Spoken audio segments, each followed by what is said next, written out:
ആ കാണുന്നതിനും അപ്പുറമാണ് ഞാൻ ജനിച്ചു വളർന്ന ഗ്രാമം. ഇതിലേ വരുമ്പോഴൊക്കെ ശരിക്കും ബാല്യത്തിലേക്ക് തിരിച്ചെത്തിയ പോലെ. അതേ പുഴയും ആ കാറ്റും. ഒരു പാലം പോലും ഇല്ല ഇന്നും. ഒരു കലാകാരനെ മാടി മാടി വിളിക്കുന്ന മനോഹരമായ ഭൂപ്രദേശം. പുഴകൾ, മലകൾ, പൂവനങ്ങൾ, ഭൂമിക്ക് കിട്ടിയ സ്ത്രീധനങ്ങൾ. നമ്മുടെ വാൻകാരന് ശരിക്കും വഴി പറഞ്ഞു കൊടുത്തിട്ടുണ്ടല്ലോ. 32 കിലോമീറ്റർ ചുറ്റിക്കറങ്ങി വരേണ്ടത്. തങ്കപ്പാ, മേക്കമാൻ സമയത്ത് എത്തുവോ? ഞാൻ ജയദേവൻ സാറിനോട് വീണ്ടും വീണ്ടും കേണപേക്ഷിക്കുകയാണ്, വീണ്ടും വീണ്ടും എന്നെ തങ്കപ്പനാക്കരുതെന്ന്. ഞാൻ ആ നാമധേയം എന്നേ മറന്നു കഴിഞ്ഞു. ഇപ്പൊ ഞാൻ മനോജ് കുമാറാണ്, സിനി ഫെയിം, ഫിലിം സ്റ്റാർ. എന്തോന്ന് സിനി ഫെയിം? ഏത് സിനിമയിൽ അഭിനയിച്ചാ താൻ ഇത്രയും വലിയ ഫെയിം ഒക്കെ ഉണ്ടാക്കിയത്? എന്റെ തിരുപ്പാണ്ടിക്കാട് തിരുടറുകൾ എന്ന സിനിമ കണ്ടിട്ടുള്ള ഒരു തെണ്ടിയും എന്നോട് ഈ ചോദ്യം ചോദിക്കില്ല. ഞാനായിരുന്നു ഈ സെക്കൻഡ് ഹീറോ. എന്റെ അഭിനയം കണ്ട് ഹീറോ ഞെട്ടി. അല്ല, ഞാൻ അഭിനയിച്ച 16 റീല് വെട്ടി ആറ്റി തട്ടി ആ ദുഷ്ടരായ ഡയറക്ടർ. പക്ഷേ ഞാനത് ഈ പഴത്തൊലി ചവിട്ടി കമിഴ്ന്നടിച്ച് വീഴുന്ന ഒരു സീൻ ഒഴിച്ച് അത് മതിയല്ലോ ഭാവനാ സമ്പന്നനായി കലാകാരനെ.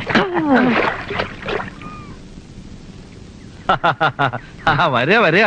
ഇന്നലെ എത്തുന്നൊരു തോന്നലുണ്ടായിരുന്നു, കാത്തിരിക്കായിരുന്നു. വരുന്നു. അതിനു മുമ്പ് ഒരു കുളി കഴിഞ്ഞ് ഭഗവതിയെ തൊഴുതിട്ട് വന്നേക്കാം. ഞാനപ്പോ ഇവരുടെ സാധനങ്ങളൊക്കെ വെക്കാൻ ഏർപ്പാടുണ്ടാക്കാം. ആയിക്കോട്ടെ. വിശ്വേട്ടനും പോകണം. വടക്കുംപുറത്തെ കാരണവരാണ് കാര്യസ്ഥന. അയ്യോ, കാര്യസ്ഥൻ ഇത്രയായപ്പം കാരണവർ എന്തോ ആയിരിക്കും. ഹാർമോണിയപ്പെട്ടി എടുത്തപ്പോ ഞാൻ വിചാരിച്ച് കാരണവരാണെന്ന്. അയ്യോ കഷ്ടം. കാര്യസ്ഥനായാലും കുഴപ്പമില്ല. കേരളത്തിലെയും കോടമ്പക്കത്തിലെയും വലിയ വലിയ കാര്യസ്ഥന്മാർ എന്റെ പെട്ടി എടുത്തിട്ടുണ്ട്, ഞാൻ പെട്ടി കൊടുത്തിട്ടുമുണ്ട്.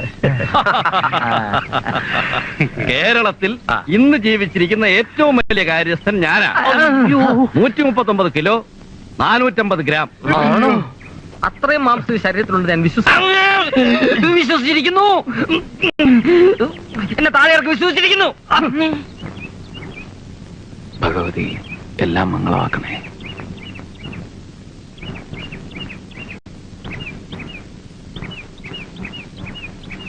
അറിയോ, എത്രയോ വർഷം എന്റെ അച്ഛൻ ഇവിടെ ശ്രീകാര്യക്കാരനായിരുന്നു. അയ്യപ്പ, വലിയ കാരണവരുടെ കാലത്ത് ഇവിടുത്തെ 10 ദിവസത്തെ ഉത്സവം എന്ന് പറയുമ്പോ 10 ദിവസം നീണ്ടു നിൽക്കുന്ന കലാമേള തന്നെയായിരുന്നു. വിശ്വേട്ടൻ മേലിടം വാസുദേവ ശർമ്മയുടെ ഹരിയത കേട്ടിട്ടുണ്ടോ? ഇല്ല, കേമാണെന്ന് കേട്ടിട്ടുണ്ട്. ജീവിതത്തിൽ എന്റെ വഴി കഥ പറച്ചിലാണെന്ന് ആദ്യം തോന്നിയത് സത്യത്തിൽ ഇവിടെ ഭഗവതിയുടെ മുമ്പിൽ മേലിടം കഥ പറയുന്നത് കേട്ടിരുന്നപ്പോഴാ. നല്ല ഓർമ്മയുണ്ട്. അമ്മയുടെ മടിയിൽ കണ്ണിമ ചിമ്മൂലും ചെയ്യാതെ കഥ കേട്ടിരുന്നത്. ആ രാത്രി പിന്നെയും ചില ഓർമ്മകൾ തരുന്നുണ്ട്. പന്തവും വടിവാളുമൊക്കെ ആളുകൾ വന്നത്. പിന്നെന്തൊക്കെയാ നടന്നത്? കുത്തും വെട്ടും കൊള്ളിവെപ്പും. എന്തായിരുന്നു കാരണം? ഇപ്പോഴത്തെ കാരണവന്മാര് തമ്മിലുള്ള സ്വത്തുകാർക്കാന്നാ പറയണേ. പിന്നെ ചേരി തിരിഞ്ഞും കരതിരിഞ്ഞുമുള്ള പകയും പോരുവായി. ഒടുവിൽ ചോരക്കളി ശ്രീകോവിലേക്ക് കടക്കുന്നതായപ്പോ അച്ഛൻ വഴി തടഞ്ഞു നിന്നു. ആ പടികളിലാണ് വെട്ടും കുത്തുവേറ്റ് എന്റെ അച്ഛൻ മരിച്ചു വീണത്.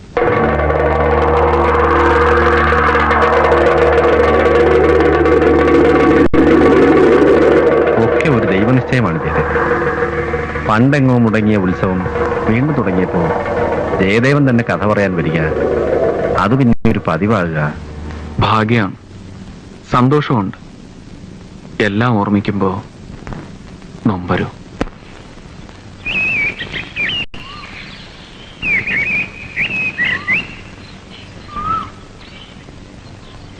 ആരുമില്ലേ? ആഹാ, അച്ഛൻ പറയണ്ടായി ജയേട്ടൻ നിന്ന് എത്തുന്നു. ശാലിനി ഉത്സവത്തിന് വന്നതാവും. ഓ, ഉത്സവത്തിന് എത്തിയതന്നെ, പക്ഷെ ഇത്തവണയല്ല, കഴിഞ്ഞവണ. പിന്നെ പോയില്ല. ഞാൻ ഇത്തവണ വരുമ്പോഴെങ്കിലും ശാലിനി ഭർത്താവും കുട്ടിയും ഒത്ത് സ്വരൂപോടെ കഴിയുന്നത് കാണാമെന്ന് വിചാരിച്ചതാ. അതിപ്പോ ഞാനൊരാൾ മാത്രം വിചാരിച്ചിട്ട് കാര്യമില്ലല്ലോ. വരച്ച വരയിൽ നിക്കണ വെച്ചാ എന്നിട്ട് കിട്ടിയില്ല. നിശ്ചയം. ഈ സ്ത്രീ സ്വാതന്ത്ര്യം എന്നൊക്കെ പറയുന്നത് ശരിയാണ്, രസമാണ് കേൾക്കാൻ.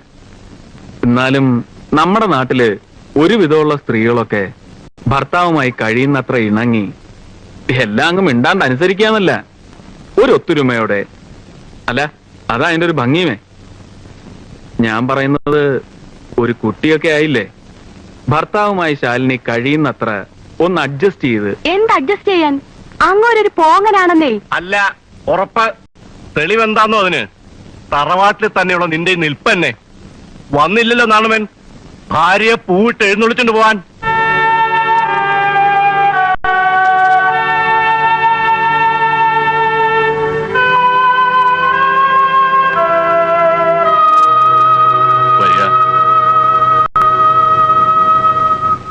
അറിയോ ജയദേവന്, നാരായണവൻ ഒടുവിൽ പോകുമ്പോ ഇവളോട് പറഞ്ഞ എന്താണെന്ന്? തറവാട്ടിൽ നിൽക്കണമെന്നുണ്ടെങ്കിൽ നിന്നോടുക, അതല്ല ഭർത്താവിനോടൊപ്പം ജീവിക്കുന്ന ശരിയെന്ന് സ്വന്തമായി തോന്നാച്ചാൽ അങ്ങോട്ട് വരാം എന്ന് വെച്ചാൽ കൊണ്ടുപോവാൻ ഭർത്താവിന്റെ പല്ലക്ക് വരുമെന്ന് സ്വപ്നത്തിൽ പോലും നിരീക്കണ്ടെന്ന്. നല്ല അസല ആൺകുട്ടിയുടെ വർത്താനം. ശരിക്ക് പറഞ്ഞാൽ നാരായണവൻ എന്റെ മരുവനാണെന്ന് എനിക്ക് ആദ്യം തോന്നി തന്നാ. നിക്കട്ടെ അവളിവിടെ. എല്ലാരും കൂടി ഇങ്ങനെ വാശി പിടിച്ച് എന്തായാലും ഒടുവിൽ നഷ്ടം ശാലിനിക്ക് തന്നെ ആവും. ആര് നിരീച്ചു ഇങ്ങനെയൊക്കെ ഒന്ന് ഭവിക്കുന്നു? ഒക്കെ വിധിയാ, അല്ലാണ്ട് എന്ത് പറയാൻ. ജയദേവൻ ഇരിക്കെ. ജയദേവന്റെ താമസത്തിന്റെ കാര്യങ്ങളൊക്കെ കുറിപ്പ് ഏർപ്പെടുത്തിയിട്ടുണ്ട്. വിശേഷങ്ങളൊക്കെ കുറിപ്പ് പറഞ്ഞു. കർണന്റെ കഥയാണല്ലേ, നന്നായി അസലാക്കണം, ഗംഭീരാക്കണം. ജയദേവൻ ഇശി തടി വെച്ചിട്ടുണ്ട്. ഈ തടീനെ കൂട്ടണ്ട. മുഷിഞ്ഞുള്ള കഥ പറച്ചിലും ഉറക്കളയ്ക്കുമല്ലേ. ആരോഗ്യം ശ്രദ്ധിക്കുക. പുതിയ കഥയാണ്, ഒക്കെ ഒന്ന് ചിട്ടപ്പെടുത്തുന്നവരെ വിശ്രമമില്ല അല്ലേ? ഒന്ന് ആലോചിക്കുമ്പോ അതും നന്ന്. ജയദേവൻ ചായ കുടിച്ചിട്ട് പോയാ മതി. അല്പം ധൃതിയുണ്ട്. അതൊന്നും പറയണ്ട, ചായ കുടിച്ചിട്ട് പോയാ മതി. ഉടനെ തന്നെ റിഹേഴ്സൽ തുടങ്ങണം. പിന്നെ ഫ്രീ ടൈം കിട്ടില്ല. ഉള്ള ഗ്യാപ്പിന് എല്ലാരെയും ഒന്ന് കാണണം. തെക്കുംപുറത്തും ഒന്ന് കയറണം എന്ന് വിചാരിക്കുക. തെക്കുംപുറത്ത് പോവുക, പോവാണ്ടിരിക്കുക, അതൊക്കെ ജയദേവന് ഇഷ്ടം. നിർബന്ധമായും ചെന്ന് കാണേണ്ട ഒരാളുണ്ട്, തിരുമേനി. വന്ന് കാണുക, കാണാണ്ടിരിക്ക, അതിലൊക്കെ ഇപ്പൊ എന്താ ഉള്ളേ? ഏതായാലും വന്നത് സന്തോഷായി. ഇരിക്ക. വേണ്ട, ഞാനിവിടെ നിന്നോളാം. ഓ, എന്നാ ഞാനും നിന്ന് സംസാരിക്കാനേ. ഒരു കല കൈവശമുള്ളയാൾ സന്യാസിയേക്കാൾ ഒട്ടും മോശക്കാരനല്ല. അയ്യോ, അങ്ങനൊന്നും ഇല്ല. അങ്ങനെയുണ്ട്. ജയദേവൻ കഥാപ്രസംഗത്തിൽ പറഞ്ഞിട്ട് പോകുന്ന വാക്കുകൾ നാട്ടുകാർ മനപ്പാടും പഠിച്ച് പറയണത് ഞാൻ കേട്ടിട്ടുണ്ട്. കഴിഞ്ഞ 2 കൊല്ലോ. അതിൽ പരം എന്ത് വേണം ഒരു കലാകാരന്? എന്നാലും മനസ്സിനൊരു സന്തോഷവും തിരുമേനി. ഇതിപ്പോ ഒരു പക്ഷക്കാരുടെ വാശിക്ക് എന്റെ കലാപരിപാടി മേളം പകരുന്ന അവസ്ഥയാണ്. എനിക്കാണെങ്കിൽ തിരുമേനി കാര്യമായി ഒന്ന് വിചാരിച്ചാൽ തീരാവുന്നതേ ഉള്ളൂ. ഇതൊക്കെ വിചാരിക്കാഞ്ഞിട്ടല്ല, ശ്രമിക്കാഞ്ഞിട്ടുമല്ല. പക്ഷെ ഫലമെന്ത്? കുറെ കാലമായി ഞാൻ ആലോചിക്കുന്നു, തെക്കുംപുറത്തെയും വടക്കുംപുറത്തെയും എല്ലാവരുമായി ഇതേപ്പറ്റി ഒന്ന് സംസാരിക്കണമെന്ന്. സത്യത്തിൽ ഇപ്രാവശ്യം റിഹേഴ്സൽ ഇവിടെ ആക്കിയത് തന്നെ ആ ഒരു ഉദ്ദേശത്തോടെയാണ്. വശീകരിക്കുന്ന വാക്ചാതുരിയുണ്ട്. കൂട്ടങ്ങളെ പറഞ്ഞിളക്കാനും അടക്കാനും കഴിയും.